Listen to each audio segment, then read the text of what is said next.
La bonne nouvelle de la grâce de Dieu. C'est laquelle? Quelle est la bonne nouvelle de la grâce de Dieu? Mais avant de répondre à cette question, je voudrais donner un exercice à faire. Vous l'avez fait? Il y a 2 dimanches de cela, je vous ai donné un exercice. Lequel? Après, à l'issue des causeries stratégiques, je vous ai donné un exercice.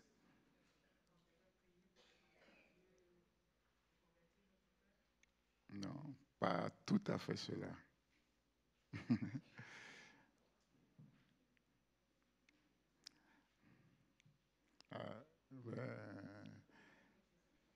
Oui, je vous ai dit qu'arrivé à la maison, chacun doit se placer devant Dieu dans sa chambre pour demander quelque chose. Non. Oui, Munta? Oui, mais c'est comme ça, là, c'est pas bon. Vous voulez décoller comme ça? Donc, personne ne se souvient.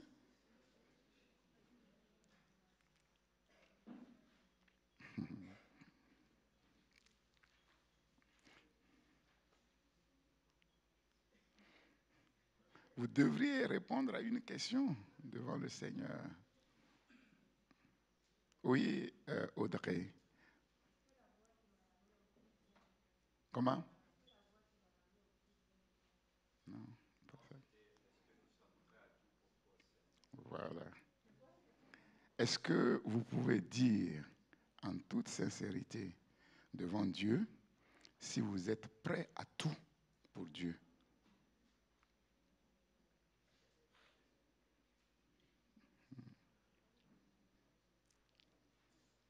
Pourtant, il y en a qui ont bien compris, puisque dimanche dernier, il y a des sœurs qui sont venues me dire après le culte qu'effectivement, elles se sont posées la question et elles ne pouvaient pas répondre à 100%. Mais vous, est-ce que vous pouvez répondre à cette question à 100% en disant à Dieu, moi, je suis prêt à tout pour toi?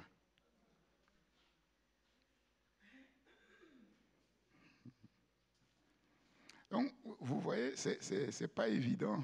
C'est vraiment pas évident parce que si vous n'écoutez pas comme vous devez écouter pour faire ce que Dieu vous dit précisément de faire, c'est pas bon.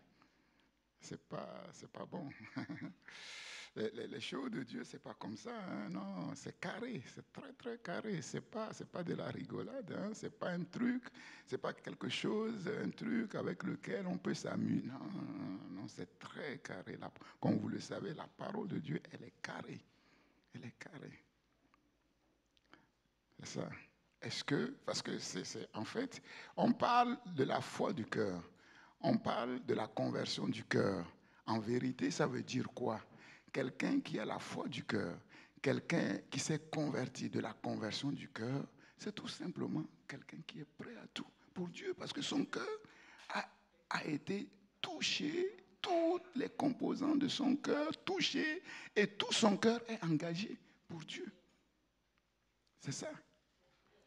Maintenant, si, honnêtement, vous ne pouvez pas répondre devant Dieu, vous ne pouvez pas dire, Seigneur, c'est vrai, moi, je suis prêt à tout pour toi. Si vous ne pouvez pas répondre à cette question, le Seigneur va vous dire, mais pourquoi? Pourquoi? Pour quelle raison tu n'es pas prêt à tout pour ton Dieu? Et vous vous souvenez, je vous avais donné une prédication sur Dieu. Je vous ai dit, tout le monde dit Dieu, Dieu, Dieu. Mais Dieu, c'est qui? J'avais donné une prédication là-dessus. Quand on dit que quelqu'un est mon Dieu, qu'est-ce que ça veut dire?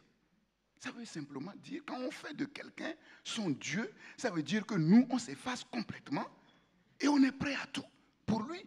Sinon, vous ne pouvez pas dire à quelqu'un qu'il est votre Dieu si vous n'êtes pas prêt à tout pour lui.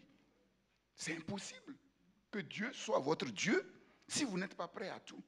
Parce que vous partagez la gloire qu'il vous donne, vous allez la partager entre lui et celui qui fait que vous n'êtes pas prêt à tout pour Dieu. Mais Dieu n'acceptera jamais ça. Maintenant, Dieu va vous dire, mais pourquoi? Dites-moi la raison fondamentale pour laquelle vous n'êtes pas prêt à tout pour moi. Jésus va venir s'asseoir, il va te dire, moi, Jésus, je n'ai pas besoin de toi. Dieu n'a pas besoin de nous. Il n'a besoin de personne. Je n'ai pas besoin de toi. Mais j'ai été capable, à cause de toi, pour te sauver, j'étais prêt à tout pour venir te sauver. Y compris renier ma divinité pendant un temps. Y compris laisser toutes mes prérogatives pendant un temps. Et je suis descendu sur la terre, prêt à tout pour toi. Et moi le créateur, je suis devenu créature.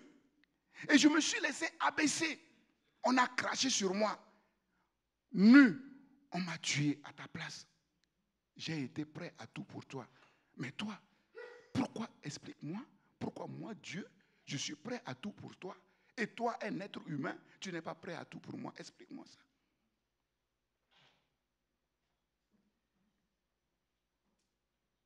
C'est inimaginable. C'est inconcevable. C'est nous qui avons besoin de Dieu à 100%, pour tout. Dieu n'a pas besoin de toi. Dieu n'a pas besoin de moi. La preuve, c'est qu'il fut un temps, le monde n'était pas créé, Dieu vivait. Le monde n'était pas créé, Dieu vivait, heureux. Il n'avait même pas de problème. Ce sont ces créatures qui sont venues lui causer des problèmes. Donc cette question, elle est cruciale. Tu dois te la poser devant Dieu. Si tu n'es pas prêt, si tu n'es pas prête à répondre devant Dieu en disant, Seigneur, comme toi tu as été prêt pour tout pour moi, moi aussi je suis prêt à tout pour toi. Si tu n'es pas prêt à répondre à cette question, ne dis pas que tu loues Dieu. Ne dis pas que tu adores Dieu. C'est zéro. C'est ce que la Bible dit en disant, ce peuple m'honore de la bouche, mais son cœur est éloigné de moi. Si tu n'es pas capable de dire à Dieu que tu es prêt à tout pour lui, ça veut dire que ton trésor est ailleurs. Ton trésor n'est pas Dieu. Et si ton trésor n'est pas Dieu, ce que tu appelles louange, ce que tu appelles adoration, ce que tu appelles service, c'est zéro. Dieu ne prend pas plaisir. Dieu ne peut pas prendre plaisir à un service qui est partagé. Dieu ne peut pas prendre plaisir. Maintenant, reposez-vous la question. Et je vous laisse une seconde chance. On se retrouvera la prochaine fois. Vous me direz. Et si vous voyez que vous n'êtes pas prêt à tout pour Dieu, posez-vous la question, pourquoi? Et qu'est-ce que vous gagnez? Posez-vous la question, pourquoi? Et qu'est-ce que vous gagnez? C'est ça.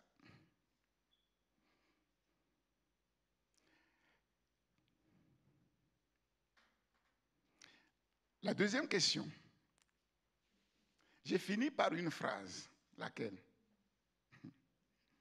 J'avais fini par une phrase. Laquelle? Et quand j'ai dit la phrase, une sœur a fait tilt. Bon, je ne sais pas si elle se souvient. Je ne te regarde pas pour voir si tu te souviens. C'était quelle phrase? J'ai fini par quelle phrase? Ce que la grâce enseigne à tous. C'est quoi? Comment? Si quelqu'un a...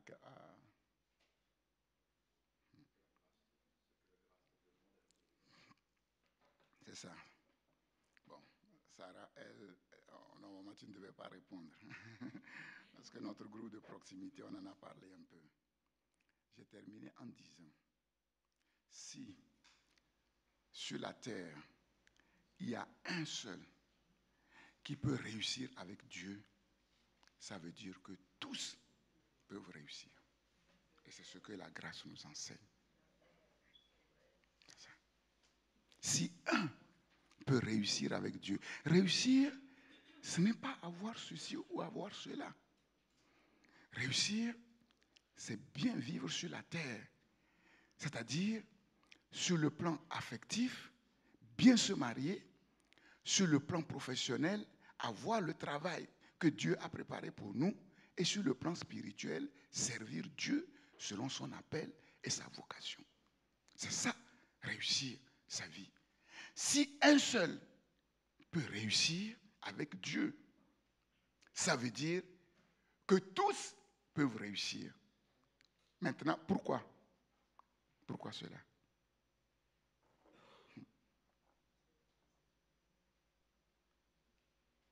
Pourquoi cela?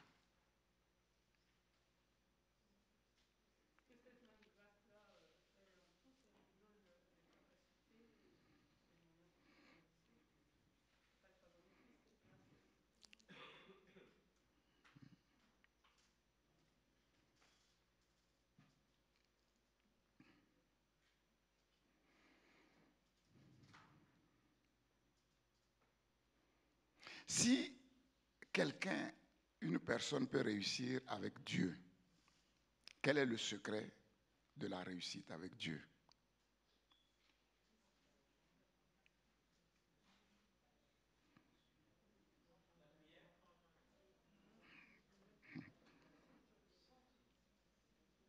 Quel est le vrai secret de la réussir?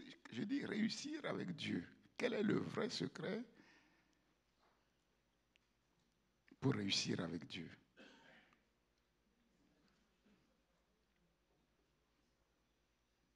Oui.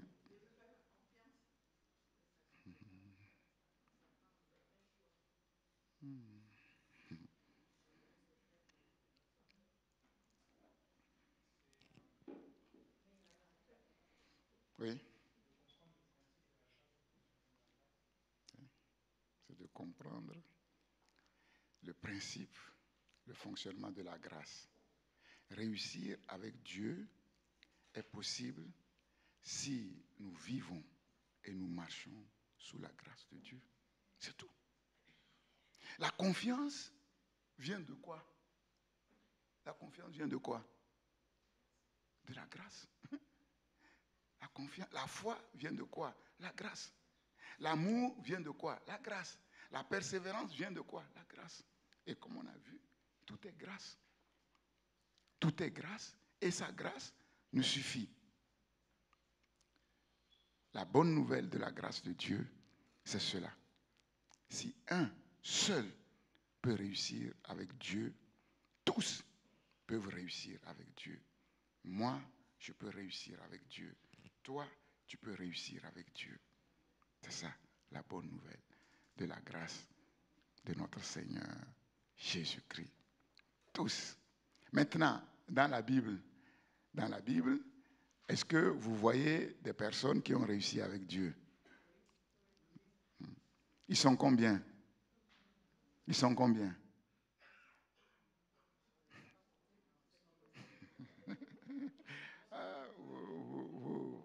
Vous connaissez pas la Bible, vous ne connaissez pas la Bible que vous lisez. Hein?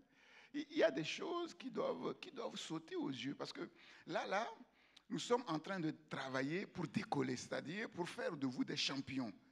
Donc là, si vous aviez la mentalité de champion, tout de suite, il y a des passages dans la Bible qui doivent vous sauter. Vous sautez à l'esprit, tu vois, de manière naturelle. Là, quand on parle, quand on parle des gens qui ont réussi avec Dieu, il y a un chapitre automatiquement. Mais c'est Hébreu 11. Hébreu 11, les champions de Dieu sont décrits dans Hébreu 11. C'est le livre qui décrit les champions de Dieu depuis l'Ancien Testament jusque... Maintenant, ils sont combien? Hébreu 11 dit qu'ils sont combien? Hein? Une multitude, une nuée de témoins. Donc, beaucoup ont réussi avec Dieu. Beaucoup. Beaucoup ont réussi avec Dieu. Ce n'est même pas un, ce n'est même pas deux. Une nuée de témoins. Les champions de Dieu, on ne peut pas les compter. On ne peut pas les compter. Donc maintenant, quelle excuse tu vas donner aujourd'hui pour échouer? Quelle excuse? Il n'y a pas d'excuse. Si nous échouons, nous n'avons absolument aucune excuse. Devant Dieu, nous n'avons aucune excuse.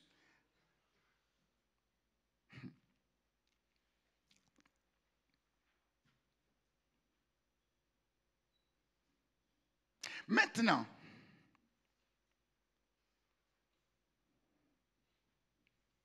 pourquoi, si un seul, bon, on sait que le secret, c'est la grâce. Qu'est-ce qui fait que, si un seul réussit avec Dieu, nous tous, nous pouvons réussir avec Dieu? Il y a une condition de l'être humain qui est la même pour tous, qui fait que si un réussit, tous peuvent réussir. Quelle est cette condition? Qu'est-ce qui fait que si un réussit, nous tous, nous pouvons réussir? Maintenant, je vais poser la question autrement. Qu'est-ce qui caractérise fondamentalement l'être humain, quel qu'il soit? Parce qu'on se trompe, hein? Tu vois, quand on regarde le monde, on se trompe. On dit, il y a des riches et il y a des pauvres. Il y a des savants et il y a des ignorants. Il y a des forts et il y a des faibles. Il y a des grands, il y a des petits. Mais est-ce que cette distinction-là est valable devant Dieu? Bon, c'est bien de dire non. Pourquoi? Pourquoi? Mais pourquoi on est pareil? On n'est pas pareil. Mais je vous ai dit que sur la terre, il y a des grands, il y a des petits. Concrètement, réellement, c'est ça. Il y a des milliardaires. Voilà. Il y en a qui habitent les quartiers chics de Paris. Il y en a qui habitent les quartiers malfamés. Ça, c'est une réalité. C'est une réalité. Voilà. Non. Non. Non. Non. Mais qu'est-ce qui fait que normalement, tout être humain doit échouer? Oui. Qu'est-ce qui fait? Il y a une condition. Le péché a créé en l'être humain une condition qui l'empêche de réussir sans Dieu. Non. Oui. Non.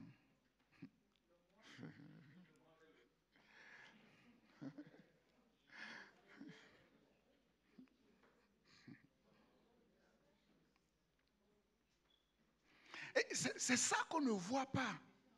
C'est ça qu'on ne voit pas. Et on se laisse tromper.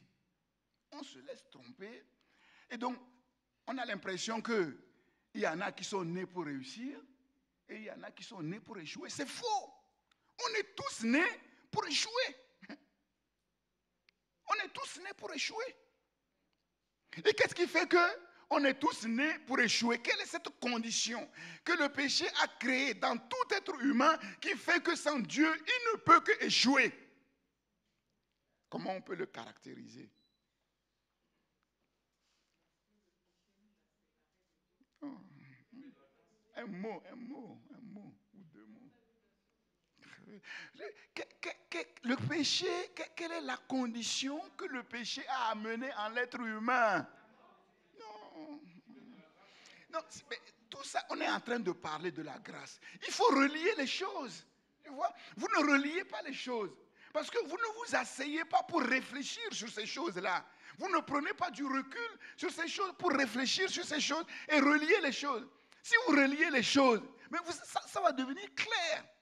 Ça va devenir clair. On a commencé par là. L'apôtre Paul, on a parlé, c'est l'apôtre Paul qui est le champion de la grâce. Qu'est-ce qui fait, quelle est la caractéristique intrinsèque de l'être humain qui fait qu'il est impossible de réussir sans Dieu?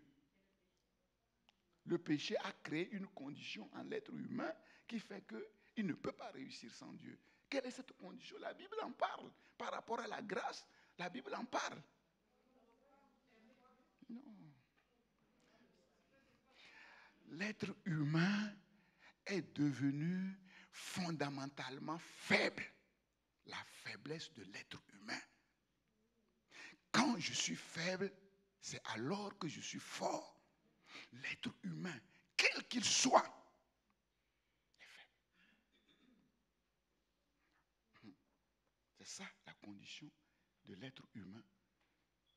Le péché a fait que l'être humain est devenu faible, fragile, incapable. Incapable. Mais est-ce qu'au commencement c'était ainsi? Non. Non. L'être humain est devenu faible à cause du péché. L'être humain est devenu fragile à cause du péché. Vous connaissez un être humain sur la terre qui, par rapport au péché, n'est ni faible ni fragile? Vous en connaissez?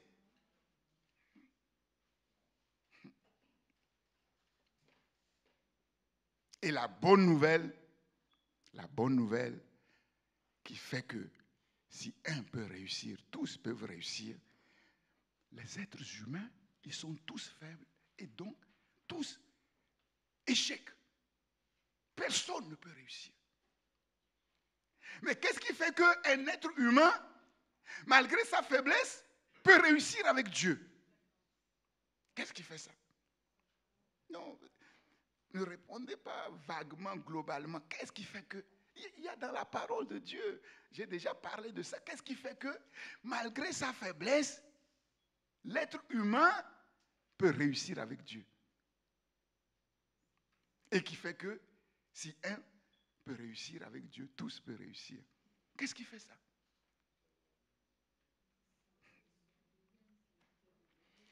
Parce que la puissance de Dieu n'agit que dans la faiblesse humaine. Paul a dit, Dieu m'a dit, ma grâce te suffit. Et qu'est-ce qu'il a dit ensuite? Parce que ma puissance, en vérité, n'agit pas dans la force de l'homme. Si la puissance de Dieu n'agissait dans la force de l'homme, mais personne ne verra la puissance de Dieu puisque tout le monde est faible. Attention, pendant longtemps, on a cru que les hommes que Dieu utilise puissamment, c'est des forts, c'est des grands. C'est faux! C'est faux! C'est pas ce que Paul dit. Le champion de la Pentecôte, celui qui a manifesté les dons spirituels comme personne n'a jamais manifesté, qui a guéri, qui a tous les dons spirituels, c'est pas ce qu'il dit. C'est ça. L'être humain est fondamentalement faible, mais c'est dans la faiblesse humaine que la puissance de Dieu agit.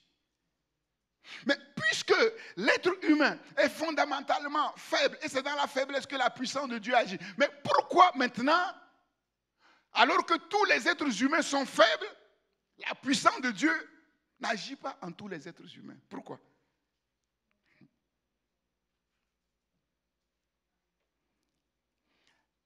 Avant de venir au culte, il faut vous préparer. Il faut vous réveiller. Ce n'est pas vous réveiller, vous laver, prendre le petit déjeuner. Non. Il faut demander à Dieu de vous remplir de son esprit, de vous donner sa sagesse, son intelligence pour comprendre la parole. Il faut être spirituellement préparé. Sinon, ça va être compliqué. Ça va être compliqué. Donc, tous les êtres humains sont faibles à cause du péché. Maintenant, Dieu dit, ce n'est pas un problème. Moi, ma puissance ne se manifeste que dans la faiblesse. Donc, la puissance devait se manifester en chaque être humain, puisque chaque être humain est faible. Mais pourquoi la puissance de Dieu ne se manifeste pas en chaque être humain? Oui. Voilà. Parce que les êtres humains, malgré leur grande faiblesse, croient qu'ils sont forts. Il te sera fait selon ta foi. Et c'est ça la tragédie du monde. C'est ça le problème. C'est ça le problème. Lisons 1 Corinthiens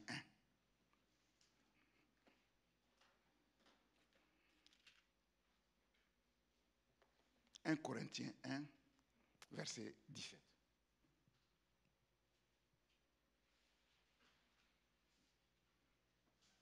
Là, nous sommes vraiment en train d'avancer pas à pas en profondeur. Et vous allez voir à la fin ce que Dieu va être capable de faire dans vos vies. Si vous écoutez bien ce que Dieu vous dit, vous le comprenez et vous le gardez dans votre cœur et vous agissez selon la parole de Dieu, vous allez voir, ce sera formidable. Formidable. À la rentrée, je vais revenir sur la notion de cœur.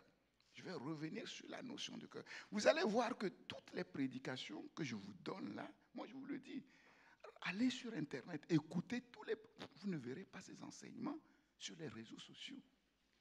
Parce que pour arriver là, il faut avoir commencé quelque part, avec l'aide de Dieu, avec la révélation de Dieu.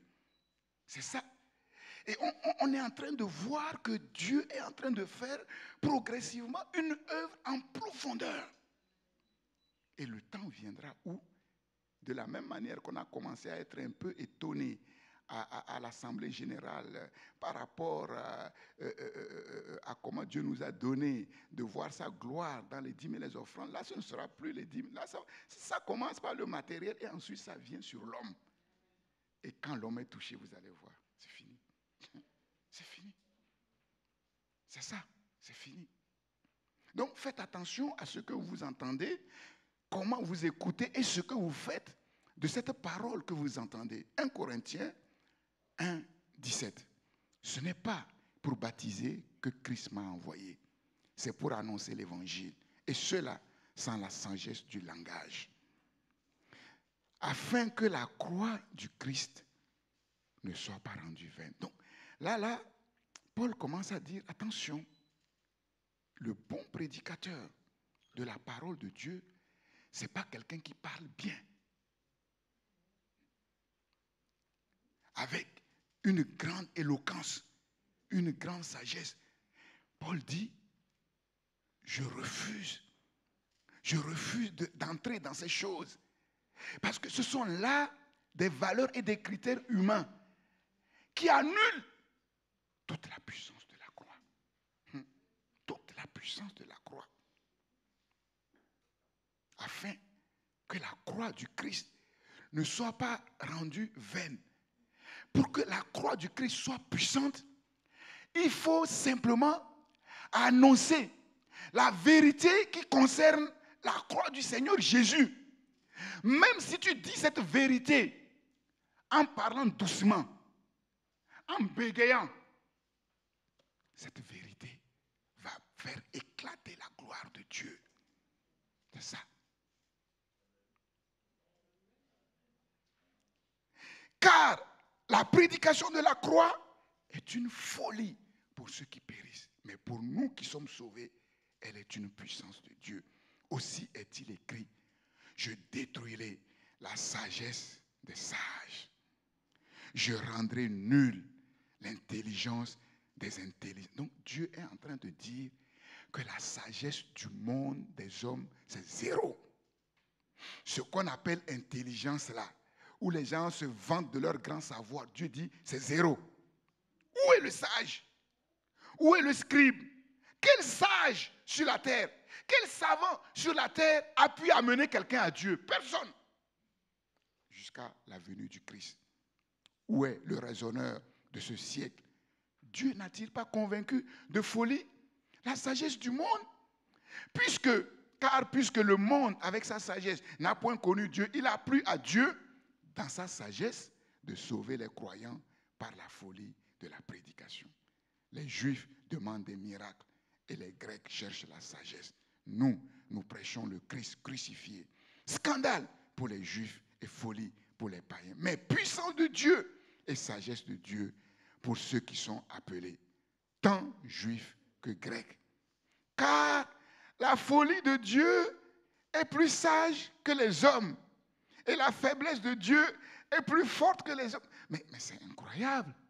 La folie de Dieu est plus sage que les hommes. Donc maintenant, si la folie, c'est la folie de Dieu qui est plus sage que...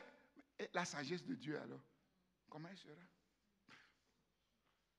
Vous voyez pourquoi il est impossible à l'être humain sur la terre d'avoir accès à Dieu? Parce que toute sa sagesse n'est que folie. Toute son intelligence n'est que folie. Considérez, verset 26, considérez, frères et sœurs, que parmi vous qui avez été appelés, il n'y a ni beaucoup de sages, selon la chair, ni beaucoup de puissants, ni beaucoup de nobles. Mais Dieu a choisi les choses folles du monde pour confondre les sages. Dieu a choisi les choses faibles du monde pour confondre les fortes. Et Dieu a choisi les choses viles du monde et celles qu'on méprise, celles qui ne sont point, pour réduire à néant celles qui sont, afin que personne ne se glorifie devant Dieu. Or, c'est par lui, c'est par Dieu que vous êtes en Jésus-Christ qui, par la volonté de Dieu, a été fait pour nous sagesse. 2 points. Justice, sanctification et rédemption. Afin, comme il est écrit, que celui qui se glorifie dans le Seigneur. Amen. L'être humain a-t-il une raison, un motif de se glorifier devant Dieu? On va répondre à cette question. Vous dites non, mais moi je dis oui. À la fin, on va voir qui a raison. L'appel de Dieu, comme nous l'avons entendu, le choix de Dieu sont exclusivement pour les gens qui ne font pas le poids selon les valeurs, selon les critères du monde. Et là encore, nous comprenons ce verset, cette parole qui revient souvent dans les évangiles. Les premiers seront les derniers et les derniers seront les premiers. Considérez, frères et sœurs, que parmi vous qui avez été appelés, il n'y a pas beaucoup de sages. Il n'y a pas beaucoup de sages, c'est-à-dire que ce n'est pas l'élite intellectuelle, les grands savants que Dieu choisit. Il n'y a pas beaucoup de puissants, ces grands hommes politiques, ces milliardaires, ces généraux dont les épaules sont remplies de, comment ça s'appelle là? De galons. Il n'y a même plus de place. Ce n'est pas eux que Dieu appelle. Il n'y a pas beaucoup de nobles. Ces grandes familles aristocratiques, quand il y a un mariage royal, qu'elles fassent. Non, ce n'est pas ces gens-là que Dieu appelle. Il n'y a pas beaucoup de sages selon la chair, c'est-à-dire selon la sagesse humaine, selon les valeurs et les critères de notre société. Le choix de Dieu se porte sur qui? Sur quoi? Le choix de Dieu se porte sur ce qui est folie, faiblesse, ce qui est vil, méprisé aux yeux du monde. Des gens que rien ne prédisposait, que rien ne qualifiait pour un tel choix. L'élection divine est par conséquent radicalement différente, opposée à l'élection dans le monde. Dans le monde, pour élire le président, la campagne présidentielle commence longtemps, 1 mois, 1 an, plusieurs mois à l'avance. Et les médias se braquent sur les candidats pour voir qui est le plus sage, qui est le plus fort. Et même à la fin, il y a un duel entre les deux les plus puissants pour voir finalement qui va mettre l'autre par terre. l'élection de Dieu, ce n'est pas du tout cela.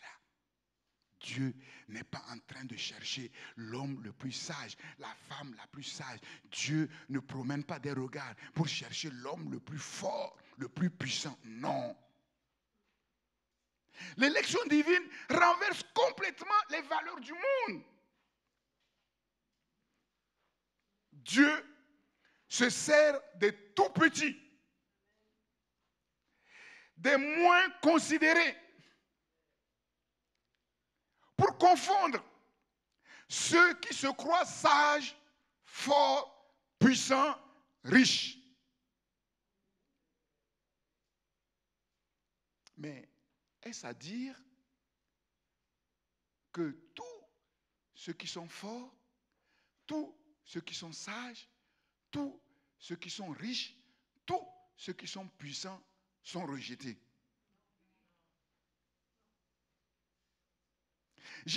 Pardon.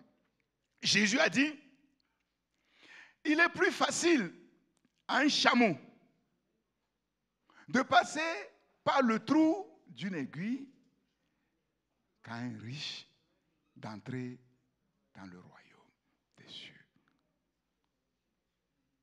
Jésus n'a pas dit il est impossible. Il est plus facile. Pourquoi? Pourquoi il est si difficile aux riches d'entrer dans le royaume de Dieu? Pourquoi? Parce que les riches, ils se croient forts. Ils se croient puissants. Ils ont l'impression que leur richesse, c'est un bunker qui les rend inattaquables. Que leurs milliards, c'est autour d'eux comme un bunker qui les rend inattaquables. Et leur richesse, leur force, leur grand savoir devient leur Dieu. Ils se confient plus en leur richesse. Ils se confient plus en leur savoir. Ils se confient plus en leur force. Ils se confient plus en leur puissance qu'en Dieu. C'est tout.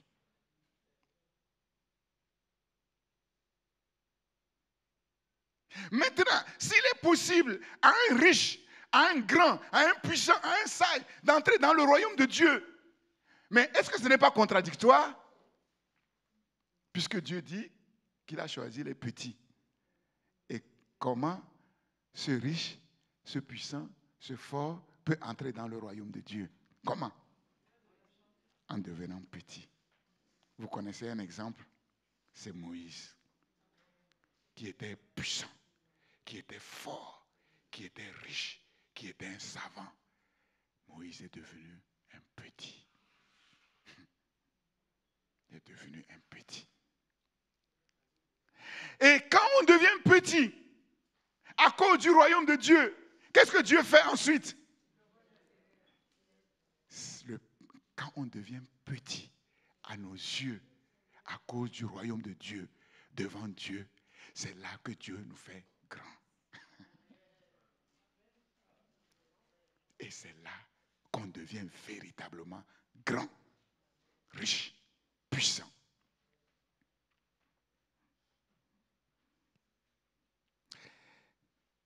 Dieu va plus loin. Il dit qu'il ne choisit pas seulement ce qui est vil, ce qui est folie, ce qui est faiblesse, ce qui est méprisé, mais Dieu choisit ce qui n'est pas. Ce qui n'est pas. Est-ce qu'on peut compter ce qui n'est pas? Non. Dieu choisit ce qui n'est pas, c'est-à-dire ce qui est rien, ce qui ne compte pas, ce qui n'existe pas aux yeux du monde, ce qui est rien aux yeux du monde.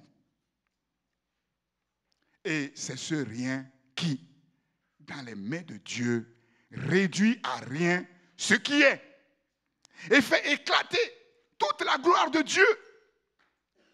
Le bâton de Moïse, dans la main de Moïse, n'était rien devant la puissance de Pharaon, devant les tanks de Pharaon, devant toutes les armées puissantes de Pharaon. Mais ce bâton de rien du tout a mis Pharaon par terre.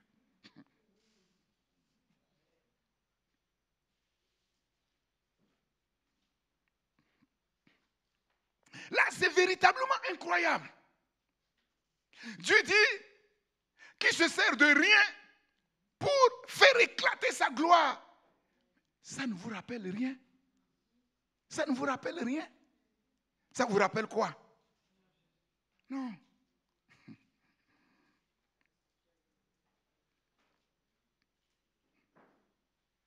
La folie de Dieu est plus sage que les hommes. La faiblesse de Dieu est plus forte que les hommes. Comment comprendre cela? Là, ça nous renvoie à la création. Ça nous renvoie à la création. Dieu, par sa toute-puissance, sans l'aide de personne, a créé le monde à partir de rien. À partir de rien. Dieu dit, à partir de rien, que la lumière soit. Et la lumière fut. Et là, la Bible est en train de nous enseigner que de la même manière, Dieu, par sa toute-puissance, est à l'œuvre dans sa création déchue pour recréer un monde nouveau à partir de rien ou presque. C'est incroyable. Incroyable. Il n'y a rien de nouveau.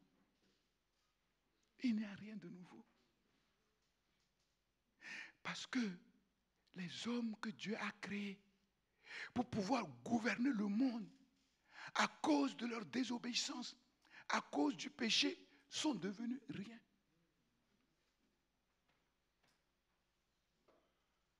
Et comme à la création, Dieu est obligé d'utiliser le rien pour recréer un monde nouveau. C'est très important. Comprends-le, mon frère.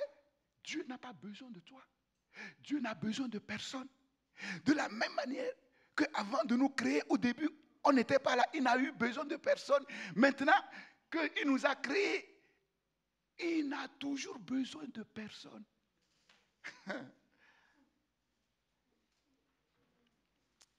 S'asseoir sur un quelconque petit mérite. Jésus a dit, vous aussi, quand vous aurez fini de faire tout ce qui vous a été ordonné et bien, dites de vous que vous êtes des serviteurs parce que vous n'avez fait que ce que vous devrez faire avec la force qui vous a été donnée. C'est ça la grâce de Dieu. Celui qui gonfle la poitrine parce qu'il chante bien, parce qu'il prophétise, parce qu'il prêche bien, parce qu'il guérit les malades, n'a rien compris. N'a rien compris. C'est avec les riens que Dieu travaille. Et ce sont ces riens qui sont prêts à tout pour Dieu. Et ce sont ces riens qui sont prêts à tout pour Dieu. Parce qu'ils savent vraiment devant Dieu qu'ils sont rien. Et que Dieu leur a accordé la grâce à ce rien de devenir quelque chose. Donc, si tu n'es pas prêt à tout pour Dieu, c'est que tu te prends pour quelqu'un. Tu te prends pour quelque chose.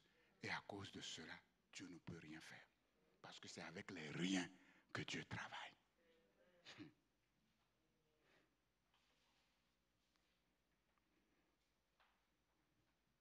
Quel est donc le sens profond des critères d'élection divine? Premièrement, le sens des critères de l'élection divine, premièrement, c'est que Dieu n'a besoin de rien, Dieu n'a besoin de personne. Il se suffit en lui-même et par lui-même.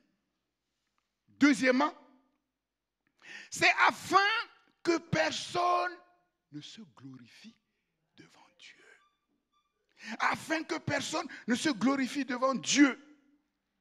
Et ici, la lettre aux Corinthiens, Paul l'a envoyée aux chrétiens de Corinthe, à l'église de Corinthe. C'est à l'église de Corinthe que Paul a adressé cette parole. Pourquoi? Parce que malheureusement, dans l'église de Corinthe, il y avait quelques chrétiens qui se prenaient pour quelqu'un. à cause de cela, il y avait des rivalités. Certains chrétiens se croyaient supérieurs aux autres. Il y a des chrétiens qui disaient, non, moi, c'est Apollos. Apollos, c'est un super orateur. Ah, quel orateur. Quand Apollos parle, on reste la bouche bée. D'autres vont dire, non, vous, Apollos, c'est un petit qu'il a pris là pour le former. Nous, on ne traite pas avec les petits, avec les jeunes. Hein. Nous, mais c'est Paul. C'est lui qu'on reconnaît, c'est notre père spirituel. C'est lui qui a fondé l'église de Corinthe. On sait que Dieu agit par lui. D'autres disaient, ah non, attends, vous ne comprenez rien. Est-ce que Paul était là avec Jésus? Non, nous, on retourne aux sources. Nous, c'est le chef des apôtres, c'est Pierre. Et puis les plus spirituels, ils disent, oh, mais vous lisez la Bible. On a tous reçu l'Esprit. Nous, on ne traite pas avec un être humain. Ce n'est ni Paul, ni Apollo. Nous, c'est directement avec Christ. On n'a pas besoin d'intermédiaire.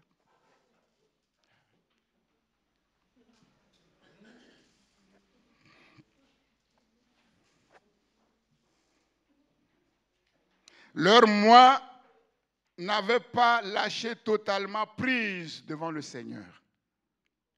Et il était encore sous l'influence des modes de vie païennes, du paganisme, d'où le désordre qu'il y avait à Corinthe, malgré les dons que Dieu leur a accordés. Paul, pharisien avant sa conversion, savait très bien, par l'expérience, que le plus grand ennemi de la foi chrétienne, c'est l'orgueil, la suffisance, l'affirmation de soi. Moi, je n'ai besoin de personne. Moi, je ne dois rien à personne. Mais quelle est la bonne nouvelle de l'évangile du Seigneur Jésus-Christ? La bonne nouvelle de l'évangile du Seigneur Jésus-Christ, c'est que ce qui nous sauve, ce n'est pas ce que nous faisons pour Dieu, mais ce que Dieu a fait pour nous en Jésus-Christ, uniquement. L'orgueil détruit la relation avec Dieu. L'orgueil détruit la relation avec les autres. Si dans un couple, il y a un peu d'orgueil, c'est le désordre. L'orgueil détruit l'unité. Et l'orgueil est la principale cause des guerres fratricides, meurtrières sur la terre. Regardez la guerre de l'Ukraine, essayez de réfléchir un peu et vous verrez tout de suite que c'est la folie de l'être humain qui est pris d'orgueil. C'est tout. Et toutes les guerres. L'orgueil est source de multiples conflits et tragédies dans le monde. Parce que l'orgueil pousse les forts, les riches, les grands, les savants à mépriser les faibles, les pauvres, les petits, les ignorants. Ce qui entraîne les conflits des classes. Le pharisien, du haut de son orgueil, ne méprisait-il pas le publicain? Moi, je fais ceci, moi, je fais cela. Je ne suis pas comme celui-là qui habite le 9-3. Moi, je suis dans le 8e arrondissement. J'ai mon pavillon dans le 6e arrondissement.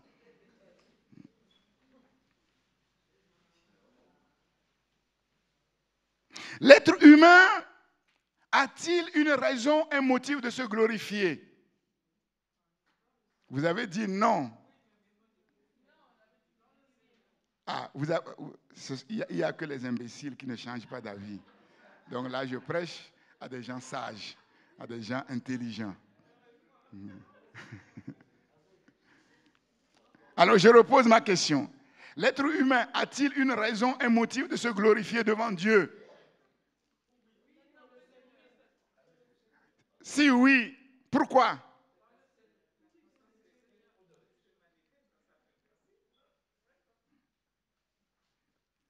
L'être humain a combien de motifs de se glorifier devant Dieu? Combien? 2 motifs que moi j'ai relevés. 2 motifs de se glorifier devant Dieu. Le premier motif, revenons au verset 30. Or, c'est par Dieu que vous êtes en Jésus-Christ qui, par la volonté de Dieu, a été fait pour nous sagesse, 2 points, c'est-à-dire justice, sanctification et rédemption. Afin, comme il est écrit, que celui qui se glorifie dans le Seigneur. Si tu veux te glorifier, pas ni problème. Tu peux te glorifier. Voilà. Il n'y a pas de problème. Tu veux te glorifier, il n'y a pas de problème. Mais si tu veux te glorifier, tu ne peux que te glorifier dans le Seigneur. Il n'y a que dans le Seigneur que tu peux te glorifier. Et ça veut dire quoi, se glorifier dans le Seigneur? Ça veut dire quoi? C'est là que nous allons faire un saut en arrière, dans l'Ancien Testament. En arrière, dans l'Ancien Testament. Le psaume 8 que nous connaissons bien. Un psaume magnifique, un psaume merveilleux. Éternel, notre Seigneur, que ton nom est magnifique sur toute la terre. Ta majesté s'élève au-dessus des cieux par la bouche des enfants et de ceux qui sont à la mamelle. Tu as fondé ta gloire. Dieu a fondé sa gloire par la bouche des enfants et de ceux qui sont à la mamelle pour confondre tes adversaires et pour imposer silence à l'ennemi et au vindicatif. Dieu n'a pas fondé sa gloire. Dieu, comme on a dit, ne se glorifie pas au travers des grands, au travers des riches, mais au travers de tout petits, des enfants, de ceux qui sont à la mamelle. Et ça vous rappelle quoi dans le Nouveau Testament? Ça vous rappelle quoi? Qui criait dans le temple, Hosanna, béni soit le au fils de David, Hosanna, qui exultait? Est-ce que ce sont les chefs? Est-ce que ce sont les scribes? Non, c'était des tout petits, des enfants. Mais comment Dieu peut-il fonder sa gloire dans les tout petits, dans les enfants? Comment? Comment? Comment? Parce que nous ne pouvons manifester la gloire de Dieu que par la révélation. Ce n'est pas par la sagesse. Mais Dieu dit qu'il se révèle à qui? Au tout petit. Je te loue, Seigneur du ciel et de la terre, de ce que tu as caché ces choses aux sages et de ce que tu les as révélées aux tout petits. C'est par la révélation que nous devenons un instrument pour manifester la gloire de Dieu. C'est par la révélation que nous devenons un instrument pour louer Dieu, pour adorer Dieu. Les adorateurs que le Père demande, ce sont les adorateurs en esprit et en vérité. Ce ne sont pas les belles paroles, même si elles sont bibliques. Ce ne sont pas les beaux chants, même s'ils sont mélodieux, qui élèvent le roi de gloire. Non, c'est l'inspiration, c'est la révélation. Et Dieu est capable de prendre un tout petit enfant et mettre dans sa bouche des paroles extraordinaires, des paroles merveilleuses. Et ce sont ces tout petits qui ont reconnu le fils de David, alors que les chefs, les grands, les puissants de l'époque cherchaient à le tuer en disant que cet homme est un blasphémateur. Il est en train de tromper les gens. Quand je contemple les cieux, ouvrage de tes mains, la lune et les étoiles que tu as créées, mais qu'est-ce que l'homme? Qu'est-ce que l'homme? Pour que tu te souviennes de lui. Et le Fils de l'homme, pour que tu prennes garde à lui. Tu l'as fait de peu, de très peu, inférieur à Elohim. Tu l'as fait de très peu, inférieur à Elohim. Tu l'as couronné de gloire et de magnificence. Tu lui as donné la domination sur les œuvres de tes mains. Tu as tout mis sous ses pieds. C'est ça, c'est dans ça que nous devons nous glorifier. Mais c'est extraordinaire. Vous ne vous imaginez pas un instant Quand Dieu a créé Adam, mais quelque chose d'extraordinaire s'est passé au ciel, où les anges ont vu, ont été témoins. L'homme a été couronné roi pour dominer sur la terre, pour régner sur la terre. Certainement que ça a dû susciter la jalousie dans le cœur de quelqu'un parmi les anges. Qu'est-ce que l'homme? Comment se fait-il que subitement, il y a un être qui vient supplanter les anges, qui sont puissants? Un ange vient, apparaît un seul ange, il va mettre la France sans dessus, sans dessus. Un homme, qu'est-ce que l'homme? Qu'est-ce que l'homme? Juste en dessous de Dieu, le numéro 2, après Dieu, ce n'est pas un archange, ce ne sont pas des séraphins, ce n'est pas l'ange le plus puissant. Le numéro 2 du gouvernement divin, c'est l'homme. Wow. C'est l'homme. C'est incroyable. Voilà pourquoi nous devons rentrer dans la révélation. Nous ne devons pas regarder l'homme, l'être humain, dans la condition dans laquelle il est, rendu faible, rendu fragile, rendu vulnérable par le péché. Mais il faut remonter au plan divin, à l'origine. L'homme est tombé. Et Dieu s'est précipité pour le relever. Mais qu'est-ce que l'homme? Pour que le Créateur vienne dans la peau d'un homme, et non pas d'un homme haut placé, mais d'un serviteur, et plus qu'un serviteur, un esclave, pour mourir au milieu des brigands, comme le chef de tous les criminels du monde, au milieu, comme le roi des criminels. Qu'est-ce que l'homme? Pour que Dieu lui-même vienne souffrir à sa place, comme cela. Mais quand je contemple cela, quand je reçois la révélation de ces choses, mais je suis émerveillé. Et là, même si dans ma condition, rien ne va, je deviens quelqu'un, je dis non, non, ce que je suis en train de voir, ce que je suis en train de subir, ce n'est pas ma condition originale devant Dieu. Mais en vérité, je suis un roi. Seigneur, pourquoi tu as décidé ainsi? J'aurais pu être un animal, j'aurais pu être un oiseau, mais tu m'as créé homme, tu m'as créé femme, et tu m'as couronné de gloire. Là, je peux gonfler ma poitrine. Bien, dans la vérité, je me glorifie dans le Seigneur. Parce que le Seigneur, le maître de l'univers, qui a créé tout, a décidé de faire de moi quelqu'un sur la terre. Que son nom soit béni. Et ça, c'est par la révélation. C'est uniquement par la révélation. Si tu veux observer statistiquement, concrètement, sur la terre, mais tout semble montrer que c'est le contraire. Et il n'y a que ces tout petits qui entrent dans la révélation de Dieu, qui comprennent ces choses, et qui se glorifient, dans le Seigneur, qui se glorifient dans leur Dieu.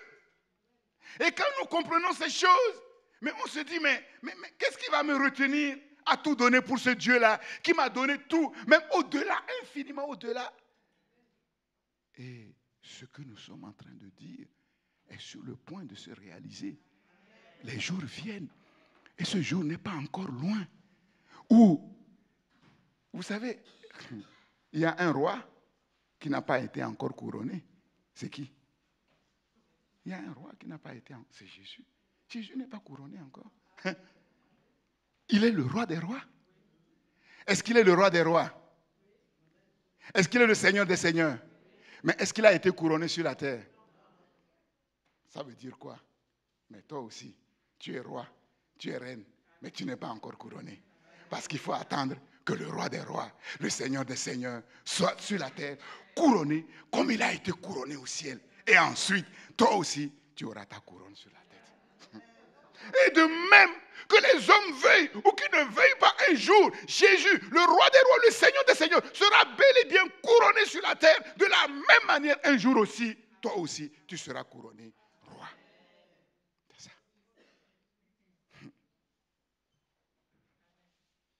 Et il va juger avec nous, comme c'est écrit dans l'Apocalypse. Ainsi parle l'Éternel, que le sage ne se glorifie pas de sa sagesse, que le fort ne se glorifie pas de sa force, que le riche ne se glorifie pas de sa richesse. Les êtres humains sur la terre, c'est de ça qu'ils se glorifient. Ils se glorifient de leur sagesse, ils se glorifient de leur force, ils se glorifient de leur richesse. Mais que celui qui veut se glorifier, se glorifie d'avoir l'intelligence et de me connaître, de savoir que je suis l'Éternel. Celui qui veut se glorifie d'avoir l'intelligence. Mais la Bible dit qu'ils n'en ont pas. L'intelligence des hommes est nulle. La sagesse des hommes est nulle. Mais d'où lui vient-il cette sagesse? D'où lui vient-il cette intelligence? De Dieu qui donne gratuitement, par grâce, aux tout petits. Aux tout petits. D'avoir l'intelligence, de me connaître. De me connaître. On ne peut se glorifier que si on connaît vraiment Dieu. De savoir que je suis l'Éternel qui exerce la bonté. La bonté, qui exerce la bonté, le droit et la justice sur la terre. C'est à cela que je prends plaisir. Donc Dieu prend plaisir à certaines personnes qui se glorifient sur la terre. Et ces personnes qui se glorifient sur la terre, en qui Dieu prend plaisir, ce sont ces personnes à qui Dieu a donné la sagesse et l'intelligence de le connaître lui et de connaître qu'il exerce la bonté. Pourquoi la bonté? La bonté, Jésus a dit, en vérité sur la terre, un seul est bon. Et c'est par sa bonté, à cause de son amour, que bien que nous soyons tous des faibles, bien que nous soyons des pécheurs, bien que nous soyons fragiles, Dieu a décidé de nous donner tout ce dont on a besoin pour élever son nom, pour glorifier son nom. Ce que les riches ne savent pas, ces riches qui se glorifient, ces forts qui se glorifient de leur force, ces puissants qui se glorifient de leur puissance, il y a quelque chose qu'ils ne savent pas. Parce que s'ils savaient, ils n'allaient pas se glorifier de ces choses. Et qu'est-ce qu'ils ne savent pas qui les conduit dans cette erreur? Qu'est-ce qu'ils ne savent pas? Ce qu'ils ne savent pas, c'est que leur force, leur intelligence, leur richesse, leur puissance, c'est la bonté de Dieu qui a décidé de leur donner toutes ces choses. Voilà pourquoi le psalmiste dit, ta bonté vaut mieux que la vie. Ta bonté vaut mieux que la vie. Est-ce que ça veut dire que sa bonté nous tue? Sa bonté vaut mieux que la vie, ça veut dire quoi? Ça veut dire que si on meurt dans la bonté de Dieu, c'est mieux que si on vit sans la bonté de Dieu. Donc nous comprenons que celui qui comprend ces choses, il dit, moi je suis prêt à tout pour Dieu, à la vie et à la mort. Parce que même la mort travaille pour moi. Quand je meurs dans la bonté de Dieu, je suis plus heureux que quelqu'un qui vit sans la bonté de Dieu sur la terre. À la bonté, à la vie et à la mort, il vaut mieux se confier entièrement à Dieu. Pourquoi? Que tu le veuilles ou que tu ne le veuilles pas, que les êtres humains le veuillent ou ils ne veulent pas, un jour on va tous mourir. Moi je préfère mourir avec mon Dieu. Si quelqu'un ne le comprend pas, ne m'invite pas à ton chevet de mort le jour de ta mort. Alexandre le Grand, qui gonflait la poitrine parce qu'il était l'homme le plus puissant du monde, il a été forcé de reconnaître à la fin de sa vie, sur son lit de mort, que malgré toutes les grandes conquêtes, il a soumis le monde entier à ses pieds en peu d'années. Il n'est absolument rien. Est-ce qu'il faut attendre le jour de la mort pour reconnaître qu'on n'est rien. C'est ça. 1 Pierre 4, 11. Si quelqu'un parle, que ce soit comme annonçant les oracles de Dieu. Bon, Pierre dit, attention, faisons attention avec la langue. La langue tue. Par ta langue, tu peux te bénir. Par ta langue, tu peux te maudire. Par ta langue, tu peux te donner la vie. Par ta langue, tu peux te tuer. C'est ça. Il ne faut pas parler n'importe comment. Si quelqu'un ouvre sa bouche pour parler, c'est qu'il croit que Dieu le conduit. Dieu met dans sa bouche une parole pour faire le bien. Sinon, ferme-la. Sinon, il vaut mieux la fermer. La bouche qui parle beaucoup pêche aussi beaucoup. Et la langue des chrétiens est devenue le fouet qu'ils donnent dans les mains du diable pour les chicoter. Et après, ils pleurent. Ils pleurent. Et les anges ferment les oreilles. Au ciel, on ferme les oreilles. On dit, si tu ne veux pas pleurer, ferme-la. Apprends à maîtriser ta langue. Parler n'importe comment à son mari, à ses enfants, à sa femme, à ses frères. Vous croyez que vous libérez une parole et puis c'est fini? Ah non, elle va faire son travail. Tu dis une parole négative, elle fait son travail, elle va détruire. Et quand elle a fini de détruire, maintenant, elle va revenir à toi. J'ai fini de détruire.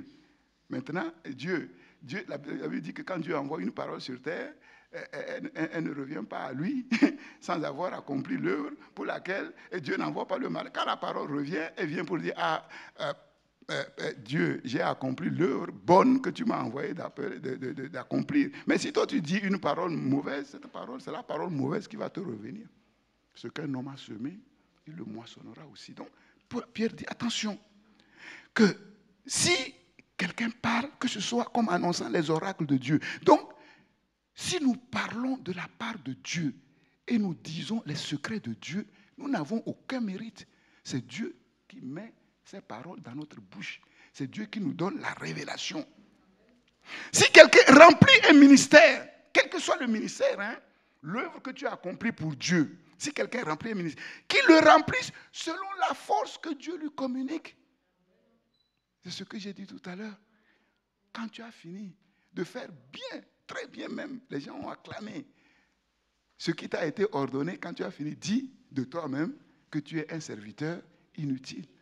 Tu n'as fait que ce que tu devrais faire avec la force que celui qui t'a envoyé t'a donné pour le faire. Mais où est le sujet de se glorifier dans cela? Il faut être un insensé. Qu'il le remplisse avec la force que Dieu communique. Pourquoi? Afin qu'en toute chose, Dieu soit glorifié par Jésus-Christ, à qui appartient la gloire et la puissance au siècle des siècles. Et 1 Corinthiens 4, 7, Paul dit, car qui est-ce qui te distingue? Qu'as-tu que tu n'aies reçu? Et si tu l'as reçu, pourquoi tu te glorifies comme si tu ne l'avais pas reçu? J'aime bien Kien. Parfois, ses paroles sont tranchantes, elles sont vraies. Regardez ce que Kien dit. Kien dit, je m'adresse là à chacun en particulier. Toi, mon ami, dis-moi, qui t'a donné une supériorité sur les autres? Qui t'a dit que tu étais mieux que celui-là? Qui? Ça vient de qui? Par quoi te distingues-tu? Tu te vantes de posséder certains privilèges, d'être capable de faire ceci, d'être capable de faire cela, d'avoir ceci et d'avoir cela. Tu te vantes des connaissances particulières que tu as, mais de qui les tiens-tu? Le jour où tu es né là, tu es sorti de ces maternelles en criant, on t'en... Tu es né avec quoi? Tu es venu avec quoi? Quelle intelligence tu avais? Quelle sagesse tu avais? Quelle force tu avais? Quelle puissance? Quelle richesse? Zéro. Nu, tu es venu. Et la Bible dit, nu, tu vas repartir aussi. Tu vas repartir aussi. Qu'as-tu qui ne t'a été donné? Mais si tu as tout reçu gratuitement, la bonté de Dieu, la force que tu as, les capacités que tu as, l'intelligence que tu as, tu as fait quoi à Dieu pour qu'il te les donne? Tu as donné quoi à Dieu pour qu'il te les donne? gratuitement la grâce de Dieu. Tout est grâce. Pourquoi t'en vanter comme si tu l'avais acquis par tes propres efforts? Dieu dit, moi, je suis l'Éternel. C'est là mon nom. Je ne donnerai pas ma gloire à un autre, ni mon honneur aux idoles. Ésaïe 42, 8. Dieu est jaloux de sa gloire. Détourner la gloire de Dieu à son profit, c'est la cause profonde de tous les malheurs et des tragédies sur la terre. Et ceux qui se sont aventurés sur ce terrain-là, ils ont vu la majesté de Dieu se manifester. Le problème de toutes les tragédies de la terre vient de là. Paul dit en Romains 1, ayant connu Dieu, ils ne l'ont pas glorifié comme Dieu et ne lui ont pas rendu grâce. Ils ont adoré et servi la créature au lieu du Créateur. Les hommes et les femmes adorent Satan, les démons, pour avoir ceci, pour avoir cela. Ils adorent les animaux. Un bœuf, et chacun a son bœuf en Inde, qui est son Dieu. Et quand il a faim, il tue son Dieu pour manger. Les écologistes qui ils défendent l'écosystème. La nature est devenue leur Dieu. Ils adorent la mer. Ils adorent la terre. La mer-terre. La terre-mer. Il y en a qui adorent les baleines. Pour ne pas dire que dans certains pays occidentaux, les chiens sont mieux traités que les hommes. C'est terrible.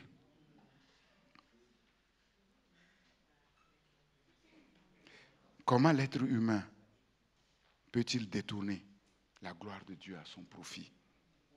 Comment? Les païens. Si on prend les païens, comment? Mais ils refusent de reconnaître qu'il y a un Dieu qui les a créés. Ils refusent de croire en Jésus-Christ qui a été envoyé par ce Dieu pour leur salut. Pourquoi? Pour qu'eux-mêmes soient des demi-dieux sur la terre. Pour être des demi-dieux. Mais comment les chrétiens peuvent-ils détourner la gloire de Dieu en leur profit? Comment? La foi n'a pas touché tout leur cœur. Une partie de leur cœur dit « je crois en Dieu ». Et une partie de leur cœur dit « aide-toi, le ciel t'aidera ». Ils mettent leur foi en Dieu et quand ça chauffe, ils détournent la foi en Dieu, ils la mettent sur eux-mêmes. Donc, quand ils ont mis leur foi en Dieu, ce que Dieu a fait, ils glorifient Dieu. Mais quand leur propre force leur a acquis un travail, ou le diplôme, ou ceci, cela, qui est glorifié? Eux-mêmes. Eux-mêmes. Quand la foi n'est pas la foi du cœur, il est impossible de glorifier Dieu comme on doit le glorifier. Impossible. Quand la conversion n'est pas une conversion du cœur, un pied dedans et un pied dehors. Parfois, on agit selon les valeurs bibliques, selon la parole de Dieu. Parfois, on agit selon les valeurs du monde, selon la parole du monde, selon le comportement du monde. Et ça ne peut pas glorifier Dieu. Impossible. Le premier motif pour un être humain de se glorifier, c'est de se glorifier dans le Seigneur.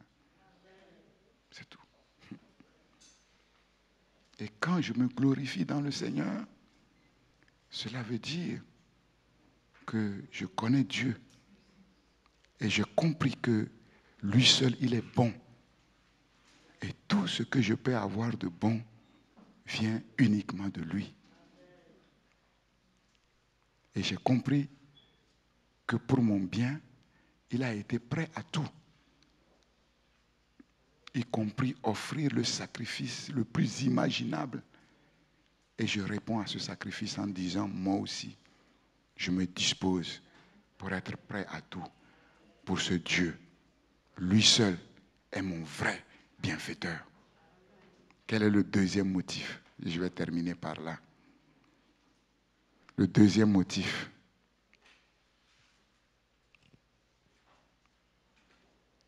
pour lequel nous pouvons nous glorifier.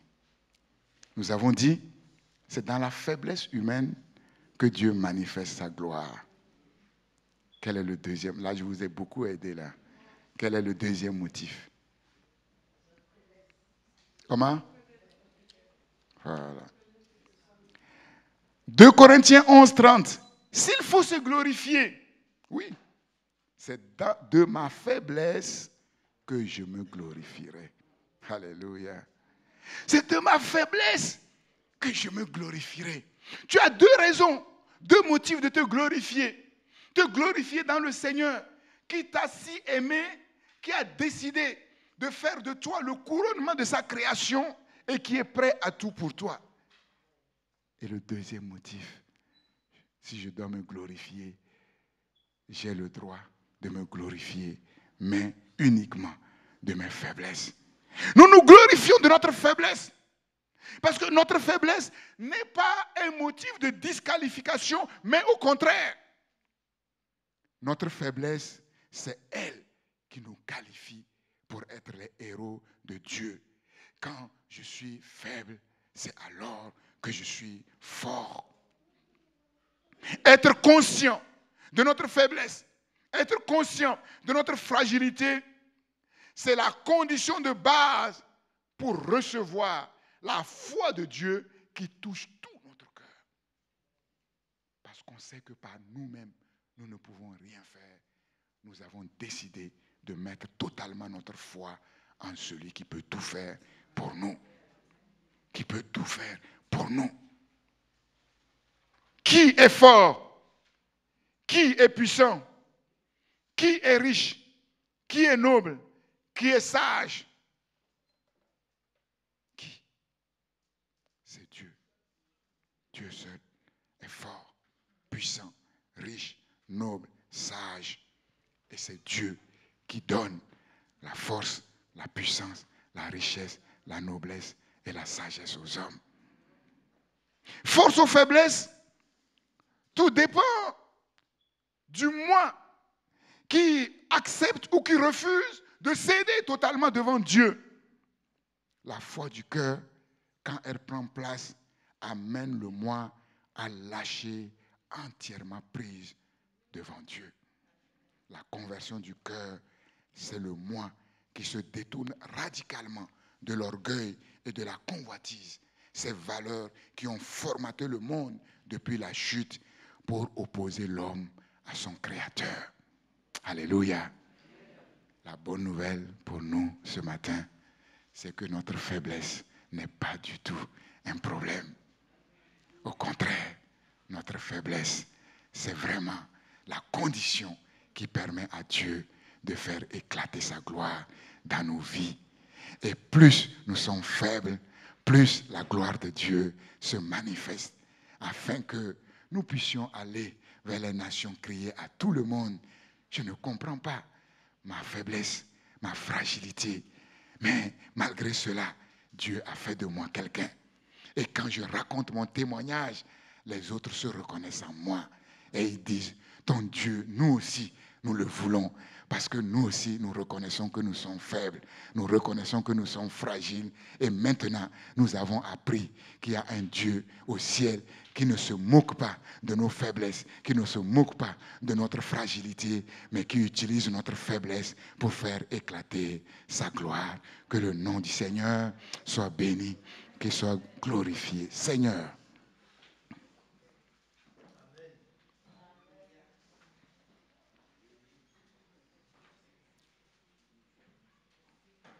nous allons prier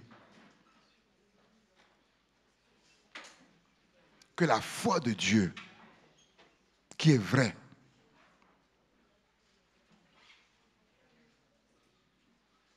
et qui nous a été donnée, au Père pour faire de nous d'abord des petits, des méprisés, des vils, des fous, des gens de rien, et que nous acceptons que sans Dieu, nous sommes petits, vils, fous, rien.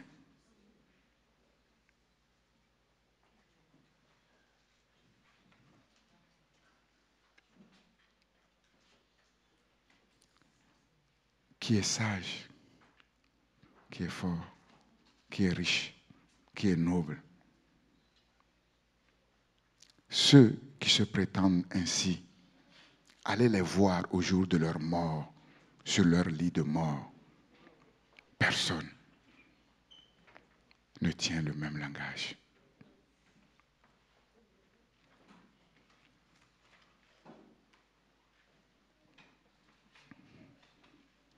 Alexandre le Grand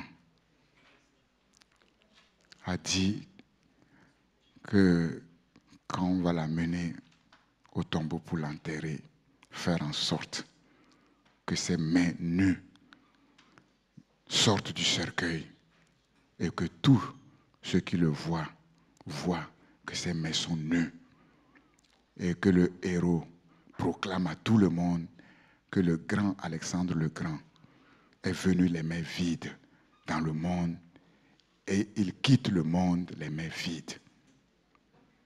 C'est ça la condition de ceux qui se croient forts, puissants, sages, nobles.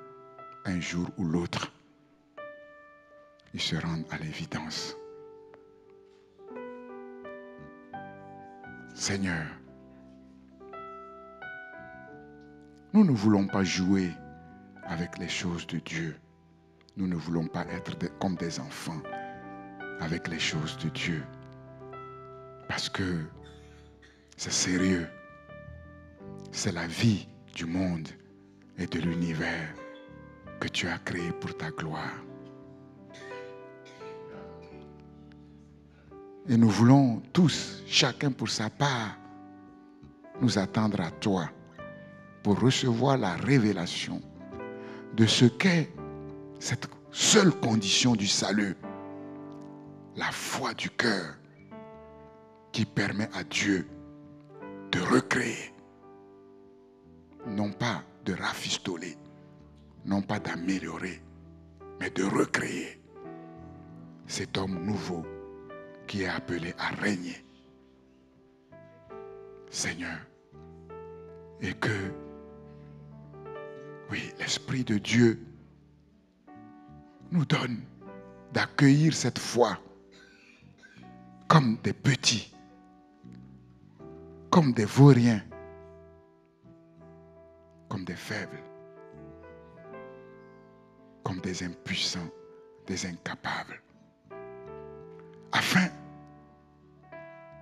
de laisser à la puissance de Dieu toute l'opportunité, la latitude d'accomplir en profondeur dans nos cœurs cette œuvre de régénération. Seigneur, et que nous devenions, par la grâce de Dieu, l'homme nouveau, la femme nouvelle que Dieu veut créer pour sa gloire, qui doit dominer, qui doit régner en fonction de ton appel et de ta vocation. Nous tous, nous ne sommes que des zéros.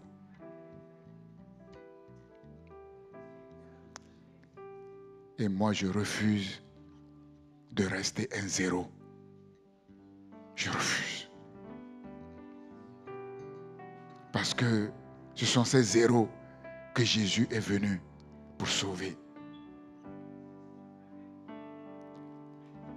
Je suis un zéro. 0 plus 0 plus 0 plus 0 égale 0. Ça ne donne rien. Mais je veux accepter celui qui est l'unique, l'un, le Créateur, devant moi et mon zéro prend de la valeur. Seigneur, pardonne notre orgueil, notre incompréhension des choses. Jusqu'à quand allons-nous tourner en rond dans le désert pour comprendre? Jusqu'à quand allons-nous nous cogner la tête au mur? Est-ce que nous attendons que notre tête éclate pour comprendre que ça ne nous mène à rien? Non, parce que ta parole est là pour nous arrêter avant que la tête éclate. Seigneur, pardonne-nous. Pardonne à ton peuple. Non seulement à ton Église, Christ pour les nations, mais à tout ton peuple en France, dans le monde entier. Seigneur, Dieu de gloire, nous avons compris que si tu ne mets rien en nous, tu ne fais rien en nous, nous ne pouvons rien donner. Seigneur, comme cet homme a dit, mon ami revient de voyage fatigué, affamé, assoiffé, mais je n'ai rien à lui offrir. Et c'est la condition de tout être humain. Oh Dieu, avant d'aller frapper à la porte de celui qui peut me donner tout ce dont mon ami a besoin, je dois reconnaître que je n'ai rien par moi-même à offrir, Seigneur. Que je suis rien, que je ne vaux rien, que je suis un zéro. Les grands apôtres ont accepté d'être traités comme les balayures du monde. Ceux qui les ont traités comme les balayures du monde, aujourd'hui personne n'en parle. Mais les apôtres ont continué de parler et on parlera d'eux jusque dans l'éternité. Seigneur, nous t'en supplions, Seigneur. Nous ne voulons pas de ce christianisme édulcoré, Seigneur, mais nous voulons du christianisme authentique. Revenir sur les anciens sentiers, Seigneur, comme nos pères en la foi, et marcher dans la voie dans laquelle ils ont marché eux-mêmes, Seigneur. Père, que ces paroles importantes ne passent pas au-dessus de qui que ce soit, mais par ta grâce et par la puissance de ton esprit, qu'elles trouvent le chemin du cœur de chacun. Et qu'elles laissent entrer cette parole même au centre de leur cœur. Et qu'elles disent, moi je ne peux rien. Je laisse accès à la parole et je laisse à la parole la liberté de faire de moi ce qu'elle veut. Quand elle m'a créé, elle ne m'a pas demandé ma permission. Maintenant que je suis créé, oui, j'ai mon libre arbitre et je fais le choix de laisser à la parole libre accès dans mon cœur. Qu'il me soit fait selon ta parole, conformément à ta parole, d'après ta parole. Seigneur, pour la gloire de ton nom et pour le bien de ma génération. Seigneur, le monde se meurt. Oh Dieu, la folie de l'être humain devient de plus en plus visible. La folie meurtrière, l'orgueil meurtrier, la convoitise meurtrière devient de plus en plus visible, Seigneur. Oh Dieu de gloire, fais-nous entrer dans le conseil secret de ton gouvernement. Donne-nous le discernement des temps, l'intelligence des temps pour comprendre ce qui se passe dans ce temps-là, en cette génération, et la sagesse de tes desseins pour comprendre l'œuvre que tu as accomplie malgré tout dans les nations et qui est cachée aux yeux des hommes, et les ressources dont nous avons besoin pour prendre part à tes desseins bienveillants pour le salut de notre humanité. Oh Dieu, pardonne-nous Seigneur, ne regarde pas à nos fautes. Seigneur, si tu gardais le souvenir des péchés, personne ne pourra subsister devant toi. Personne ne pourra se présenter devant toi. Mais le pardon se trouve auprès de toi seul, afin que l'être humain te craigne, Seigneur. Seigneur, pardonne-nous et accueille-nous à nouveau, Seigneur. Et donne-nous ce nouveau départ. Et cette fois-ci, sur des bases solides, inébranlables. Seigneur, pour ta gloire. Au nom de Jésus. Merci, Seigneur. Merci, Jésus. Merci, Seigneur.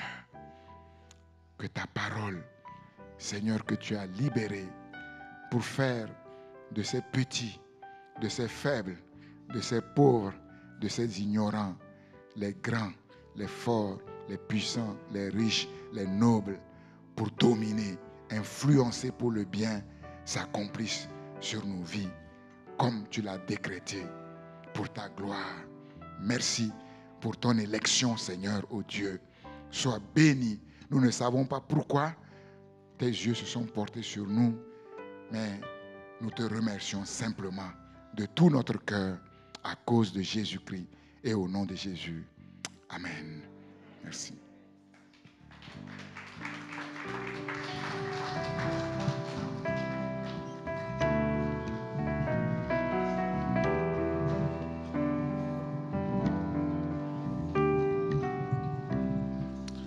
Bénissons Dieu pour cette journée qu'il a faite. Comme ça a été dit, qu'elle soit pour nous un sujet d'allégresse et de joie. Bonne semaine sous le regard du Seigneur et on se dit à dimanche prochain. Soyez bénis.